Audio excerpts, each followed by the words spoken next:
Alrighty, so TikTok has now been almost banned in the United States. I say almost because the House of Representatives has now passed a bill that would effectively force TikTok to divest its Chinese ownership, which makes perfect sense. TikTok is a viral psyop that was created by the Chinese government.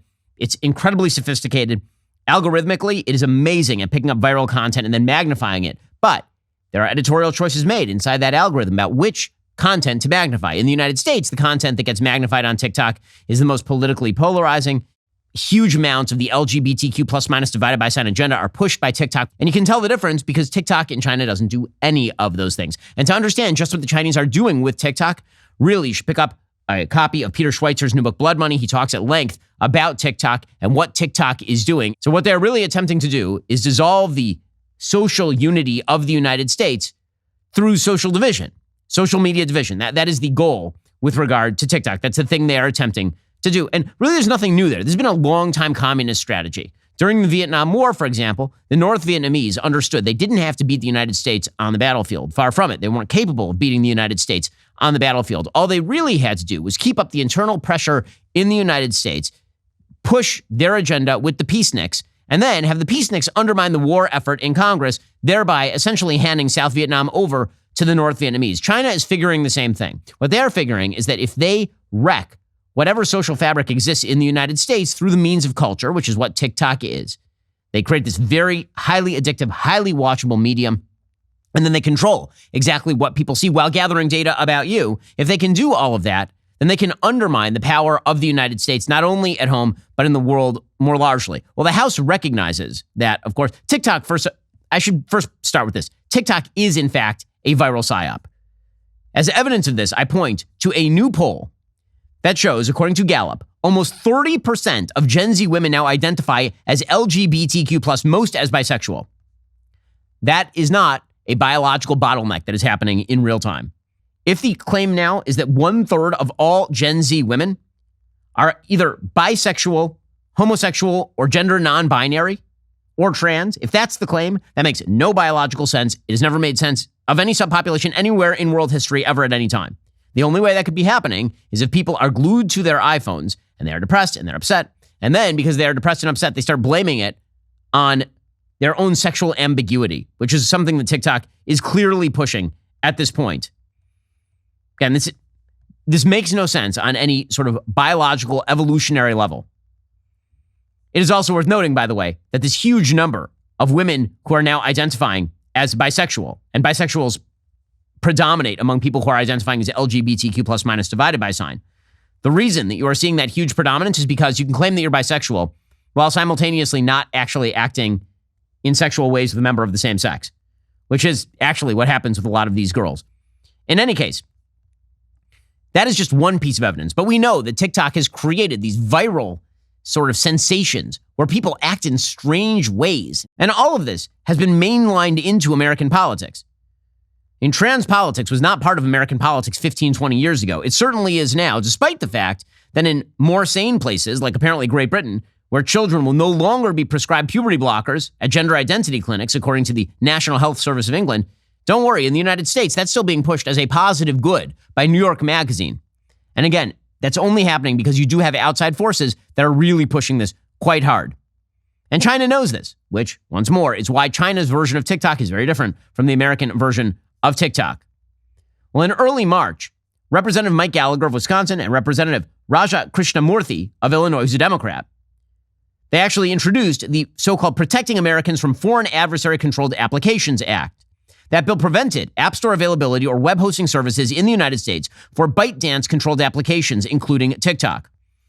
So what exactly is ByteDance? ByteDance is the parent company of TikTok, or the majority holder of TikTok. Mike Gallagher, who, full disclosure, I'm very friendly with, he said, "This is my message to TikTok. Break up with the Chinese Communist Party or lose access to your American users. America's foremost adversary has no business controlling a dominant media platform in the United States. TikTok's time in the United States is over unless it ends its relationship with CCP-controlled ByteDance." Ranking member Krishnamurthy, a Democrat, joined Gallagher in saying this. Congressperson said, "So long as it is owned by ByteDance and thus required to collaborate with the CCP, TikTok poses critical threats to our national security. Our bipartisan legislation would protect American social media users by driving the divestment of foreign adversary-controlled apps to ensure Americans are protected from the digital surveillance and influence operations of regimes that could weaponize their personal data against them. So again, large-scale bipartisan backing for this, ranging from Representative Elise Stefanik to Representative Seth Moulton, who's a Democrat from Massachusetts. One representative said the dangerous link between TikTok and the Chinese Communist Party has never been more apparent. When TikTok's CEO came before the Energy and Commerce Committee last year, he readily admitted that ByteDance employees in China have access to U.S. user data. This alone should serve as a wake-up call. We'll get to more on this in a moment. First, let's be real. French fries are the only good vegetable there is, but unfortunately, they're not really vegetables the way that you're supposed to think about vegetables. This is why you need Balance of Nature fruits and veggies. It's the most convenient way to get whole food ingredients daily. Like the veggies that count. Balance of Nature uses an advanced cold vacuum process that encapsulates fruits and veggies into whole food supplements without sacrificing those natural antioxidants. The capsules are completely void of additives, fillers, extracts, synthetics, pesticides, or added sugar. The only thing in Balance of Nature's fruit and veggie capsules, that'd be the fruits and the veggies. Balance of Nature helps our bodies obtain the necessary nutrients for proper functioning. Replacing deficient nutrients can increase energy levels and provide other health benefits. I've been traveling a lot. Often I get sick when that happens. That hasn't been happening since I've started taking Balance of Nature. Imagine trying to eat 31 different fruits and veggies every day. That sounds horrifying. But with Balance of Nature, there's never been an easier way to ensure you get your daily fruits and veggies. Go to balanceofnature.com, use promo code Shapiro, get 35% off your first set of fruits and veggies and an additional $10 off every additional set you buy. That's balanceofnature.com, promo code Shapiro. Hey, so, honestly, like a shockingly good thing, apparently Congress has now voted overwhelmingly to ban ByteDance from owning TikTok in the United States. The vote was 352 to 65. One member voted present. That act, which was originally pushed, as we say, by Representatives Gallagher and Krishnamurthy of the House Select Committee on Chinese Communist Party, it took about a week and a half for it to pass. TikTok has been using all of its powers in an attempt to push people not to vote in favor of forcing ByteDance's divestment. Now, this doesn't mean TikTok dies. It means that ByteDance is going to have to sell its share to an American company, which would make TikTok significantly less of a threat to national security. Certainly wouldn't be any more of a threat to national security than other American-owned social media companies. And we can have a whole conversation about the threat to America's elections and national security that such companies pose in the United States, but it is way worse when the Chinese Communist Party is controlling one. And again, there's wide bipartisan consensus on this. So, for example, Senator Ted Cruz says that TikTok is a CCP front, which of course it is. Would you be a yes on the bill as it currently stands, Senator? Well, it depends. It depends what the bill specifically says. I will say this. I'm glad the House is acting. I am deeply concerned about TikTok. I've been very vocal about my concerns in TikTok. We had the CEO of TikTok testify before the Judiciary Committee just a few weeks ago, and I vigorously question him really on two fronts. I'm concerned about TikTok. Number one, I'm concerned about Chinese surveillance and espionage. TikTok is controlled by the Chinese Communist government. It has 170 million users in the United States, and it gives the Chinese government the ability to monitor, number one, what they're saying, number two, their physical location using GPS, number three, potentially what they're searching for and what they're doing with their phone. A second set of concerns is the propaganda that the Chinese government pushes on TikTok and pushes in particular at kids. And I think it is deeply, deeply harmful. So he is right about all of that, obviously. Even Nancy Pelosi on the other side says that she's in favor of banning Chinese ownership of TikTok. Here she was, but she does it in the weirdest possible way because, again, Congress is a refuge for the low IQ. Here's Nancy Pelosi. First of all, this is not a ban on TikTok. I'm a grandmother of teenagers. I understand the entertainment value, the educational value, the communication value, the business value for some business on this. This is not an attempt to ban TikTok. It's an attempt to make TikTok better. Tic-tac-toe, a winner. What? Tic-tac-toe, a winner? Oh. I changed my mind on retirement. Everybody needs to retire at 65, including our Congress people and presidents. That's what we actually need right now. Now, there were some people who were a no on this, and it was a weird horseshoe of people who said no about this. So you had some members of the libertarian right, people like Rand Paul, who just don't like legislation on virtually anything. At least Rand Paul has the virtue of consistency. Here was Senator Paul from Kentucky. You say no ban. Why are you opposed to this? Well, there's this little thing called the Bill of Rights, which is an impediment. 180 million Americans use TikTok to express themselves. You're going to tell them they're not allowed to do that anymore. You're going to take the company away, destroy the value of the company. There's also the Fifth Amendment to the Constitution, says you can't take someone's property without due process. So 60% of TikTok is owned by international investors. You're just going to take their investment. What happens to their investment if it gets to the deadline and they haven't made a sale? The day after the deadline, all the value of their company's gone. If you don't like what they do on TikTok or Facebook or Google, don't use them. All of these information, all of these internet companies take up information. And so I think if you destroy TikTok, you may well make its competitors bigger. Okay, so the question here on a First Amendment level is there places like the ACLU that are arguing that this violates the First Amendment, the attempt to divest TikTok of its Chinese ownership, the claim being that what you post on TikTok is free speech, therefore that speech is protected, therefore TikTok can't be collaterally attacked. That's a bit of a weird argument. The other argument is, of course, that the property rights that are inherent in TikTok, which is what Senator Paul is talking about right there, are not owned all by people who are a national security risk, and therefore you can't divest them of their property without due process of law. That'd be a Fifth Amendment claim. That is what he's talking about there. On the other hand, the claim is going to be that this is a national security risk because it's the Chinese Communist Party that basically runs the place. And I come down, obviously, on the second side of that. That at least is a principled argument. Then you have the unprincipled argument. So you have the argument of Alexandra Ocasio-Cortez, who basically is opposing the TikTok ban because she likes being on TikTok, because she's the TikTok congresswoman. So she says, quote, "I'm voting no on the TikTok forced sale bill. This bill was incredibly rushed from committee to vote in 4 days with little explanation." Yeah, that's right. AOC is sitting around reading these bills. I am sure that's happening. I'm sure that every bill she has voted on, she has read in detail and can cite the specific provisions of. She says that there are serious antitrust and privacy questions here, and any national security concerns should be laid out to the public prior to a vote. I'm pretty sure we know about the national security concerns.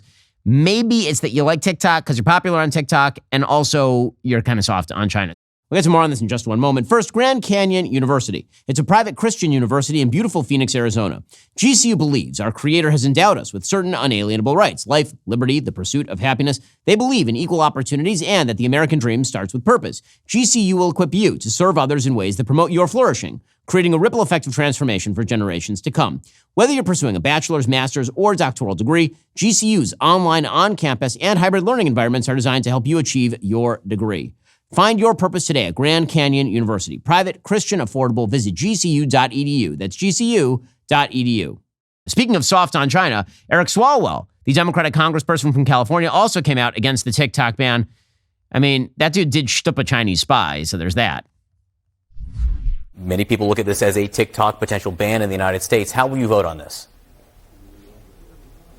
I don't like bans on speech, John, and look, I don't like the Republican book bans.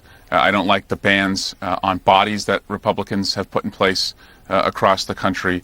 And I want to find ways, to better, restrict the use of data without, taking away a platform that so many small businesses rely upon and so many young people, use to communicate. And this would do nothing to look at other social media companies and, and their data. So I don't like bans on speech, John. So it's going to be hard to support that one. I don't believe you. I don't believe you at all. I think that you're just a little soft on China, maybe a little sweet on China too. Just a little bit. In any case, this thing now heads to the Senate, where it is likely to pass. There's enough bipartisan support to pass this thing. Joe Biden has already said that he would sign the bill if it passed. White House Press Secretary Karine Jean-Pierre acknowledged the White House is providing technical support in the crafting of the legislation.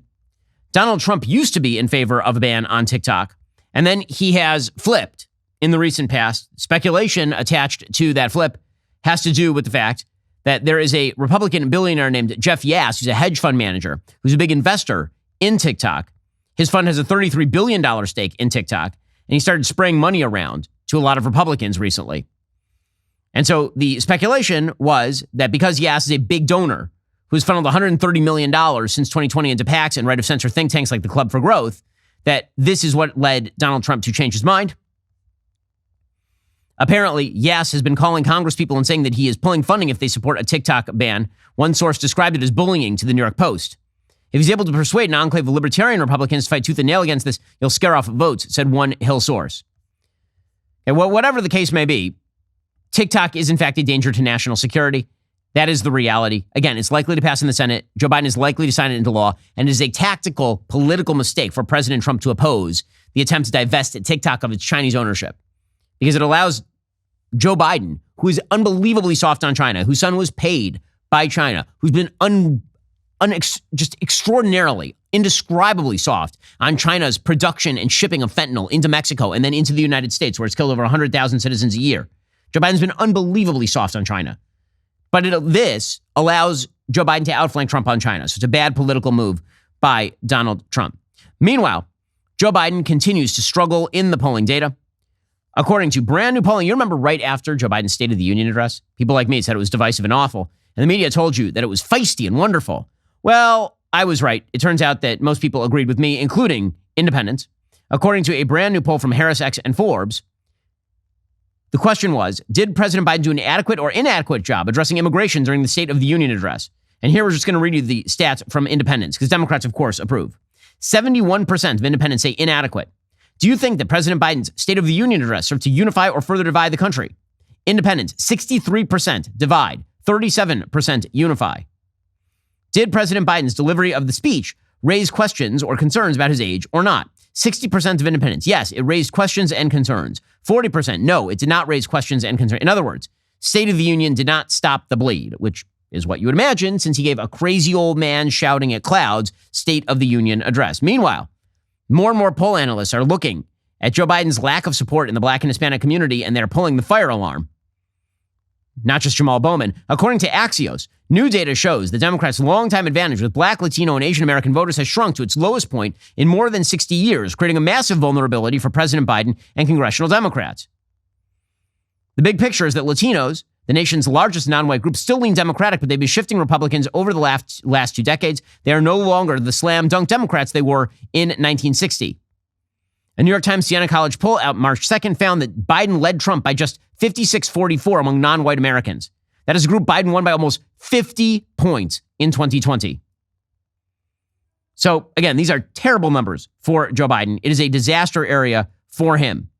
And yet he keeps doubling down on the idea that the only way to appeal to people who are non-white is to move to the political left, which is crazy because, let's be real about this, on social issues, Black voters are more moderate than the typical upper crust white college graduate lady in the suburbs that Joe Biden relies upon.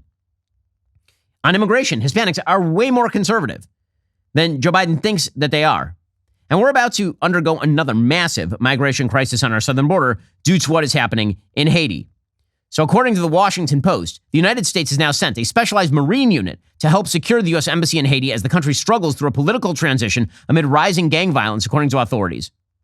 Haiti, the Caribbean community, and the United States are setting up a committee of Haitian leaders to take over for embattled Prime Minister Ariel Henry and lead the beleaguered nation to new elections. Henry was under pressure to resign. Apparently, the person who is currently in charge of Haiti is, I kid you not, a person who calls himself Barbecue, which is always great. When a person who calls himself Barbecue is running your country, probably things are going to go amazing. I mean, first of all, anybody with like a real like nickname like that, probably bad. Barbecue, really bad. Now, the guy's actual name, Jimmy Cherizier, he insists that his name, Barbecue, comes from his mother's roadside fried chicken. Others insist that the name comes from a reputation for burning people alive. I will let you guess which one that is. It was either his mom's fried chicken or he burns people alive. Which one do you think Barbecue is named after? He's an ex-police officer turned violent warlord. He moved against the government, he cast himself as a revolutionary, and he organized a mass jailbreak of 3,800 prisoners. Well, the Prime Minister Ariel Henry, who may or may not have been complicit in the murder of the prior Prime Minister, was out of the country. So things are going amazingly well in Haiti, obviously. Many of the gangs in Haiti are believed to have ties to members of Haiti's elite, according to the Irish Times. Cherizier has a gang called G9, which is in a federation of 9 gangs. And apparently it receives half of its income from the prior government before his death. Haiti has been a failed state for a very long time at this point. A Haitian migration crisis is in the making here, and everybody knows it. We'll get to more on this in just 1 second. First, can you believe St. Paddy's Day is in a couple of days? Unfortunately, a lot of businesses have been down on their luck. Fortunately, if you are a business owner or hiring manager, you don't need luck to find top talent for your team. You need ZipRecruiter. And right now, you can try it for free at ZipRecruiter.com/dailywire. ZipRecruiter's brilliant technology leads you to that pot of gold for top talent. Immediately after you post your job, ZipRecruiter's powerful matching technology shows you qualified candidates. Once you review your list of qualified candidates, you can easily invite those top choices to apply, so they'll likely apply sooner and you can fill that role faster. Aren't you curious to see how ZipRecruiter can help you? Today is your lucky day because you can try ZipRecruiter for free. Just go to ZipRecruiter.com/dailywire. 4 out of 5 employers who post on ZipRecruiter will get a quality candidate within day 1. Once again, just go to this exclusive web address to try ZipRecruiter for free. That's ZipRecruiter.com/dailywire. Again, ZipRecruiter.com/DAILYWIRE. ZipRecruiter.com/dailywire. This is why in the state of Florida, we've been preparing for this. According to the New York Post, border agents in Miami have been told to prepare for a wave of migration from Haiti following the takeover of the country by bloodthirsty gangs, including, by the way, cannibals. So things are like, it's a full-scale zombie hellscape out there. An internal agency email leaked to the Post pointed out it is unlikely Haitians who take to the sea and enter Florida illegally will be repatriated back to their home country given its instability. The message also warned that even one vessel of migrants landing would overwhelm agency capabilities in the area. So you're going to see a massive number of people who are attempting to cross the water into Florida. You're going to see a lot of people go to Mexico and try to cross the southern border. Roughly 15,000 people, according to the United Nations, have already been internally displaced in recent days due to the gang takeover of the country. According to the email, with the breakdown of the government in Haiti, repatriating Haitians may not be happening for the foreseeable future. If this is the case, the Coast Guard may not be stopping Haitian sail freighters. If the ships actually reach Florida's shores, it'll be difficult to contain the groups or transport them in timely fashion for processing or to identify fraudulent family claims. So what is Joe Biden doing about the southern border in the wake of all of this? Not much of anything. One Department of Defense official said today that we are already alerted to maritime mass migration from Haiti, so get ready. The number one push factor that drives these Haitians into Broward County, Palm Beach County, where they don't disperse throughout the country, they stay in Southeast Florida. That driving factor is the deterioration of conditions in Haiti. So what are we doing to prepare for that wave and to ensure that these people are not paroled into the United States as the administration has done with people on the southern border, but instead are repatriated back at the dock at Port-au-Prince? Go ahead. Congressman, we're doing a number of things to ensure that we're keeping track of the situation and we're prepared. At the moment, we have not yet seen large numbers, what we would characterize as a maritime mass migration. But we are alert to that. Mass migration, though. We are alert to that possibility. I think you're right that the driving conditions in Haiti could very well press more people. So we've recently approved some additional assistance that we can provide to the Coast Guard. I think that has now fully been approved. We'll be providing notifications if we haven't already. Well, this might call for, the president of the United States to do what many of us have long wanted him to do, which would be to close the southern border. A couple of executive orders would do that. And a couple of weeks ago, there's some talk about Joe Biden doing that because he was getting all sorts of pressure on the immigration front. So naturally, Karine Jean-Pierre picked today to explain that Joe Biden actually will not be doing any of that. There will be no executive action on the southern border. The president said yesterday that he was hoping executive action on the border would happen by itself, that Congress would legislate it. Can you just confirm for us that this indicates that he's no longer considering executive action on the border?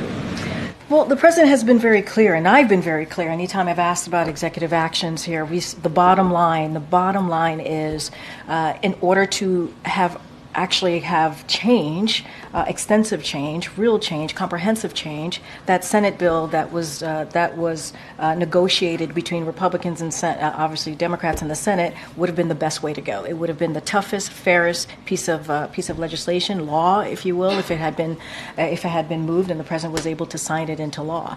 And that's what's important. The president is trying to make it very clear: no executive action would have that effect. The effect that this bipartisan negotiation would have had. So she's really bad at her job.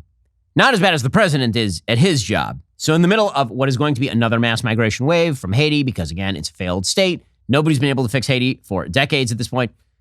Given that fact, again, now would be an excellent time for Joe Biden to actually take control of the border. He's not going to do that. He's just going to about how Republicans won't move a bill that he wants them to move. Meanwhile, Mayor Eric Adams, I don't know how many times we can play this stupid game again, where liberal mayors talk about how wonderful other places are and how we need more migrants. And then the migrants arrive in their cities and like, oh no, what did we do? Reminds me of one of my favorite tweets.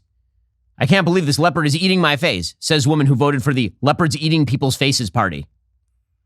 That is where we are right now. Mayor Eric Adams tweeted, quote, "We call New York City the Port-au-Prince of America. We feel the pain our Haitian neighbors feel as the situation grows dire. To the people of Haiti and our own Haitian community here in New York City, know that we stand with you today and always." So first off, let me say literally no one calls New York City the Port-au-Prince of America. For good reason. If Haiti were the Port-au-Prince of America, there would be people literally eating other people in the streets. And New York may be bad, but it hasn't reached that level quite yet. Second of all, is this a prelude to another call by people like Eric Adams for mass migration into New York City? Because I've been told by Eric Adams that they can't take any more mass migration. Bad policy has consequences. Joe Biden on the border, it's going to get worse over the course of the next few weeks. Watch for it. Meanwhile, Janet Yellen, our terrible Treasury Secretary, she says the number one priority of this administration is fighting inflation. Well, as always, they're doing a stellar job of it. But if you go back and look at month over month, December, January, and February, it showed an increase of inflation. Is inflation coming back? Well, look, inflation is down almost 2/3 from the high it reached in 2022. And the trend is clearly a favorable one. I wouldn't expect this to be a smooth path month to month, but the trend is clearly favorable. That said, President Biden's top priority is addressing the issue of high costs that concern so many Americans. Hey, so then why aren't you good at it? Like at some point you might want to get better at it. She also did apologize for saying that inflation was transitory 2 full years ago, and it turned out not to be so transitory, actually. In 2021, you did say that inflation was transitory. Do you regret saying that now? I regret saying it was transitory. It has come down, but I think transitory means a few weeks or months to most people. And by the way, transitory typically means that you would then get a deflationary cycle that would bring prices back to normal, not that everything would remain 20-25% more expensive than it was. We'll get to more on this in just 1 second. First, with inflation on the rise, $20 barely gets you anything these days. In most restaurants, you can't get a burger and fries for under that. How about it like at the gas pump? Well, you might be able to get like a quarter of a gallon or something. I mean, like really, gas is getting very expensive. But from my cell phone company, Pure Talk, you can get unlimited talk, text, plenty of 5G data for just $20 a month. Pure Talk gives you the same quality of service as your current cell phone provider, but for half the cost. I want to ensure you heard that. This is top-tier coverage on America's most dependable 5G network for half the cost of other carriers. The average family will save almost $1,000 a year, all with no contracts and no activation fees. You can switch to Pure Talk with the phone and phone number you currently use, or you can take advantage of their great deals on the latest iPhones and Androids. Making the switch is incredibly easy. Their U.S. customer service team can help you join Pure Talk in as little as 10 minutes. Choose to spend your hard-earned money with a wireless company that shares your values, supports our military and veterans, a company that creates American jobs, and refuses to advertise on fake news networks. Don't spend another day spending ridiculous amounts of money on your phone plan. Go to puretalk.com/Shapiro. Right now, my listeners can get an additional 50% off their very first month of coverage. That's puretalk.com/Shapiro. By the way, it is still unclear at this point what the Fed is going to do. Now, what's amazing is that the Federal Reserve, despite the fact that inflation remains hot, they keep talking about when they're going to cut rates, which demonstrates once again, this is a political entity. They want Joe Biden to be reelected president. They believe the only way to do that is to keep the economy overheated. Because if they increase the interest rates, again, for example, just to take down those last vestiges of inflation, they're afraid that the economy will, in fact, avoid the supposed soft landing that it is currently undergoing. And so they're already talking about heating up the economy again, even as inflation remains well over 50% too high. So just well done, Joe Biden, on the economy. Again, everything they touch is turning to political gold, which leaves them with one final argument. That, of course, is abortion. The Democrats are betting it all on abortion. They're going to bet that there are enough ladies out there who are afraid that the Republicans are going to ban abortion, they're going to need one, that they will vote Democrat. I think this is unlikely to be true. The reason I think this is unlikely to be true is that, first of all, people in purple states are kind of purplish on abortion. What I mean by that is they don't actually want full-scale abortion up to point of birth. So when Donald Trump makes the argument, as he apparently is going to, that there ought to be something like federal action against abortions past the 16th week, which is really late. Again, for those who are bad at math, that's 4 months in. That's plenty of time. I mean, as a pro-lifer, I think that all of this should be off the table. But even if you are not pro-life, 4 months is plenty of time for you to figure out whether or not you want to kill the baby that's growing inside you. If that's Donald Trump's position on the federal law, a plurality of Americans believe that. About 50% of Americans are in favor of a 16-week ban on abortion. And then there's another 20 or so percentage who believe that it should be restricted far earlier. And there are only about 24% of people who believe in the full Joe Biden abortion to the point of birth position. Nonetheless, Democrats are going to see if they can run on Roe versus Wade. And they are calling, they're getting desperate when they're calling out the celebs. And they're calling them out early. So remember, Hillary Clinton did this a lot in 2016. Remember the star-studded DNC that featured all of these celebrities singing fight song in what was one of the most obnoxious displays of entertainment/politics of my lifetime? Like Elizabeth Banks singing fight song alongside Hillary Clinton. It's like, oh no. Well, now we're doing it again. This time it's Jill Biden. First of all, you can't trust Joe around the ladies because he might start sniffing hair. So they tried out Jill, who's a doctor, so she knows a lot about abortion. She's a doctor of education. She's not a real doctor. But in any case, she appeared alongside someone who looks something like Christina Aguilera. Oh, wait, I'm being told that is Christina Aguilera. Okay. Well, okay, this waxwork of Christina Aguilera is standing alongside Dr. Joe Biden, and they are discussing Roe versus Wade and abortion, which is just terrific. It was shocking and devastating. From state to state, we got piano music. bans went into effect, threatening the health and lives of women across the country. While also threatening doctors with prosecution for simply doing their jobs. And now, extremists are even threatening the right to access IVF and contraception for so many families.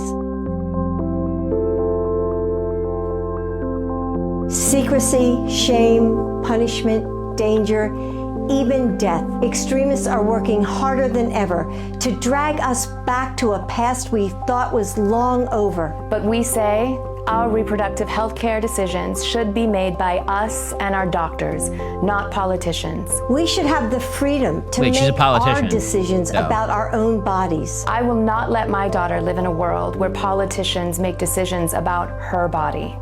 I thought she was going to stop that sentence. I will not let my daughter live, since she's pro-abortion. Our reproductive rights will be on the ballot in all 50 states. Together, we need to stop. Okay. So this is going to be the shtick. Okay, so you're going to trot out Jill Biden, this charmless person, to make the case about abortion, standing next to Christina Aguilera, who was last relevant in the entertainment world, 10 years ago? That's like the late end of her relevance. She was most relevant in the entertainment world when I was like 15 years old. So it's been a while. In any case, this is what you guys got. You had a crappy president who's bad at everything, who's leaving the border wide open, got inflation, got complete social decay. But you do have Christina Aguilera standing next to Joe Biden lecturing you about abortion. Meanwhile, you also have Olivia Rodrigo pushing abortion. So she apparently at her concerts has been handing out Plan B, according to Pop Base, one of the world's most trusted sites. Olivia Rodrigo's Guts World Tour in St. Louis. Always a great name for a world tour is Guts. Handed out free Plan B pills to fans who wanted them from the Missouri Abortion Fund. Funding abortion, it's a good idea, right? That's what it says on the pills. We can help you find abortion care. And then it's emergency contraceptives in case you decide to, have that fling after the Olivia Rodrigo concert and then get pregnant so that you can make it. She's handing out abortion pills at concerts. Well, this is the world liberals want, I suppose. So I guess you can vote for that if you do want that. Meanwhile, Donald Trump continues to battle in court. We'll get to that momentarily. First, as parents, we care about what our kids watch. You don't want them exposed to the nonsense creeping its way into kids' content. So, of course, we created a solution. Bentkey is the brand new kids' entertainment app from the Daily Wire. It's available now on Roku, Samsung, Fire TV, Apple TV, Android TV, with more coming soon. With Bentkey, there's no more worrying about inappropriate content or hidden agendas. You only get the high-quality kids shows for your kids. I trust my kids with it, which means you can trust your kids with it. We're talking great characters and timeless stories and hundreds of episodes all designed to ignite your kids' imagination and curiosity. Brand new episodes happen every Saturday morning. Saturday morning cartoons are back. You can try Benke for free right now with our 14-day trial. No strings attached, no hidden fees. Just great shows your kids will actually love and you can trust. Again, I let my kids watch it, which means I trust it because we made it. Head on over to bentkey.com, use code UNLOCK, get 14 days of unlimited access to a world of adventure. Your kids deserve it, and you deserve the peace of mind. Also, another note. A legend was born the day Fact by Tom McDonald, featuring me, dropped. To commemorate my short but brilliant career as the world's #1 rapper, we just dropped a new shirt over at the Daily Wire store. It's some new drip, my homies. It's my Dr. Dreidel t-shirt. Okay, so shout out, first of all, to Terrible Quality Memes for the Dr. Dreidel meme. That's from that account, and it's awesome. You can buy it right now at dailywire.com/shop. Okay, meanwhile, Donald Trump is apparently not going to face some charges in Georgia. According to The Hill, a Georgia judge dismissed some of former President Trump's charges in the sweeping election interference case against him due to a lack of detail. Judge Scott McAfee tossed 6 charges total contained in the indictment, including 3 counts against Trump. Those charges involve his pressure campaign on Georgia's Secretary of State Brad Raffensperger, including the infamous call in which Trump asked Raffensperger to find enough votes, exactly 11,779, to overturn Joe Biden's victory in the state. The charges dropped all relate to alleged efforts to solicit Georgia officials to violate their oaths of office. So that's weird, because those are sort of the key charges. The judge said the charges contain essential elements of the crime, but they failed to provide enough detail for the defendants to mount their defenses.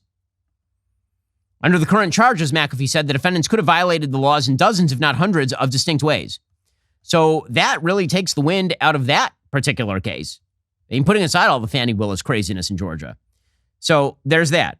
But the media are now, they've decided they're going to bank it all. They're going to bank it all on the classified documents case in Florida. Now, to be fair, that is, in fact, the legal case in which Donald Trump is in the most jeopardy.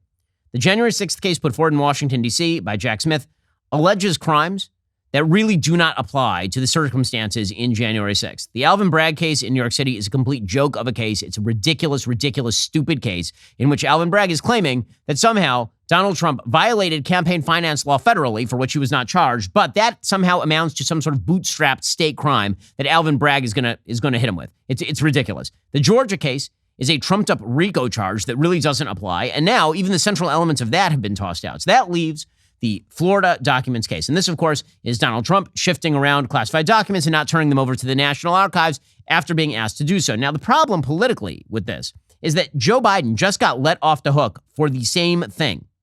Joe Biden took home documents. He hid those documents in his house for decades, actually, going all the way back to his Senate days. When he was faced with that, he turned them over. But that doesn't change the original crime any more than if I murder someone and the police come to me and I admit to the crime, that means that I now get a lesser sentence. That's not the way that works.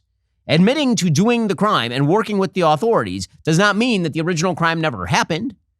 If I commit white-collar fraud and then the police come to me and ask to search my papers and I'm like, sure, here are my papers, I still get hit with white-collar fraud. So the fact that Joe Biden did not commit obstruction of justice doesn't change the underlying offense. The slam on Trump is that he both screwed around with the classified documents and then he committed obstruction by trying to get other witnesses to perjure themselves or pressuring other witnesses or whatever it is. But I think everybody sees the underlying issue is very, very similar. So the media have decided they are now going to try out Trump employee number 5, a person named Brian Butler. This is a longtime Mar-a-Lago employee who's a central witness in the investigation into Trump's handling of classified documents. He gave an interview to CNN in which he said he does not believe the criminal case against Trump is a witch hunt. He gave testimony to federal investigators that informed crucial portions of the criminal obstruction charges against Trump and his 2 co-defendants, Walt Nauta and Carlos de Oliveira, a property manager at Mar-a-Lago, who was very close friends with Butler until Butler apparently flipped. Here is Brian Butler. Given how other people who have been in Trump's orbit and left and told the truth and how they've been treated, did it ever make you hesitate to... No, look, I was always going to tell the truth.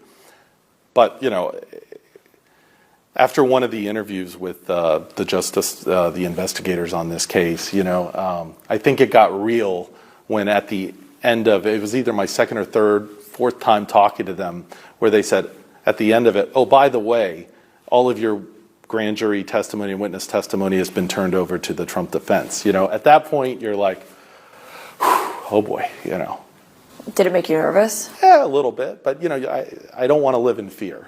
I mean, we're only here for a finite time. To me, I refuse to live in fear like that. I mean, yes, cautious, but I'm going to tell the truth. Okay, so CNN played this as a bombshell. Is this like an actual bombshell that he moved around papers? We all know that Trump moved around papers. On a political level, is this going to hurt Donald Trump in any serious way after what just happened with Joe Biden? I think not. Speaking of legal matters that have now bounced back against Trump's detractors, according to ABC News, former Trump White House aide Cassidy Hutchinson, you remember that she testified about what she was told of then President Trump's actions on January 6th. She told some crazy stories. Remember Cassidy Hutchinson? She was an aide, and she came out and she said that Donald Trump had tried to reach across the back seat of the Beast, which is the presidential limousine, and grab the wheel and steer it toward the riot that was happening on January 6th so he could join in or something like that. Well, apparently, Trump's driver that day has now testified, and he contradicts all of this. Among other details, Hutchinson testified she was told Trump was irate on that day and attempted to go meet with supporters at the Capitol.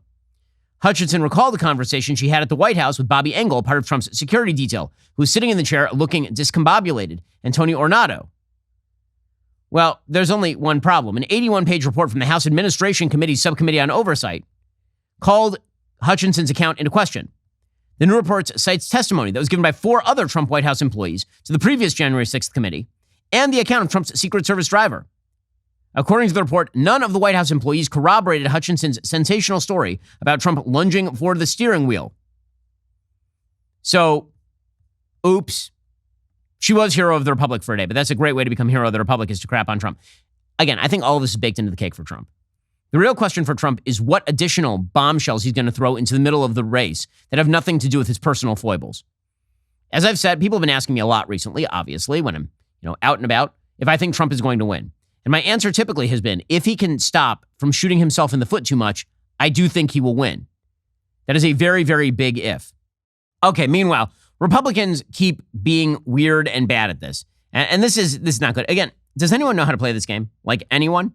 It's really funny. I've been getting a lot of flack over the course of the last 48 hours about my comments about Social Security and changes to the retirement age and such. I prefaced all of that by saying, it's not my job to run for office. I'm not running for office. I totally understand why candidates on the right side of the aisle kick the can down the road, because it is, in fact, a political third rail, as George W. Bush learned to his regret in 2005, 2006. However, that would then assume that our politicians on both sides of the aisle would actually have to be good at the actual politics thing. They are shockingly not. The weirdest story of the day comes courtesy of Governor Kristi Noem, widely perceived to be one of the candidates for the vice presidency under a Donald Trump nomination. She tweeted out a video about a local dental group. Now, you have to assume that there was some sort of in-kind contribution that was made, like somebody's braces got done or something, but this is super weird.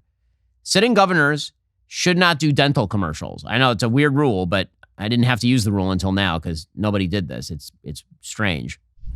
Well, hi, I'm Christi Noem. I'm the governor of South Dakota and had the opportunity to come to Smile, Texas to fix my teeth, which has been absolutely amazing. For years, I have needed to have an adjustment to my teeth from a biking accident, and they have been absolutely phenomenal. Right now? Years ago, I was out bike riding with all of my kids when they were little and had a biking accident and knocked out all of my front teeth. And so several years ago, I did a consultation here at Smile, Texas, and did it by Zoom. I mean, I'm sure it's a great dentist and all, but it's weird.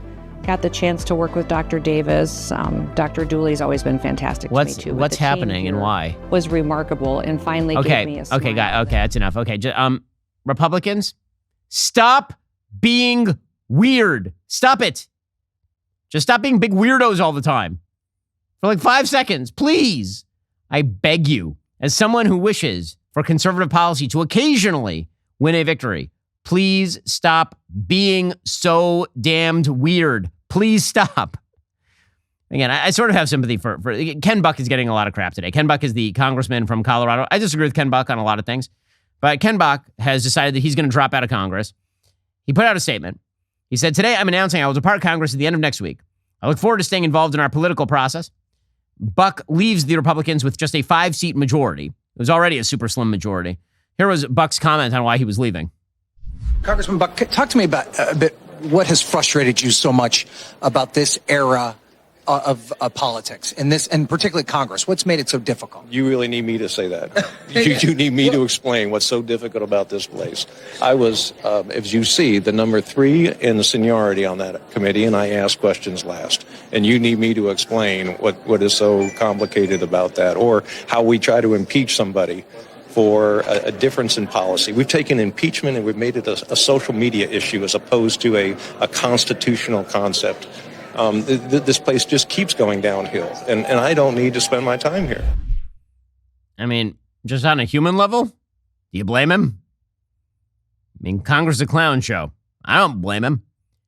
Like, I would hope that other Republicans take his place. But on just like a person-to-person level, yeah, Congress is filled with dullards, and those dullards are constantly yelling at each other on social media. So, again, these are the wages of a failed politics in the United States. All right, folks, we are not allowed to talk about Dylan Mulvaney, and everything related to Dylan Mulvaney. And that's all I can honestly say here. This is why you should go over and subscribe at Daily Wire Plus right now. If you're not a member, become a member. Use code Shapiro. Check out for 2 months free on all annual plans. Click that link in the description and join us.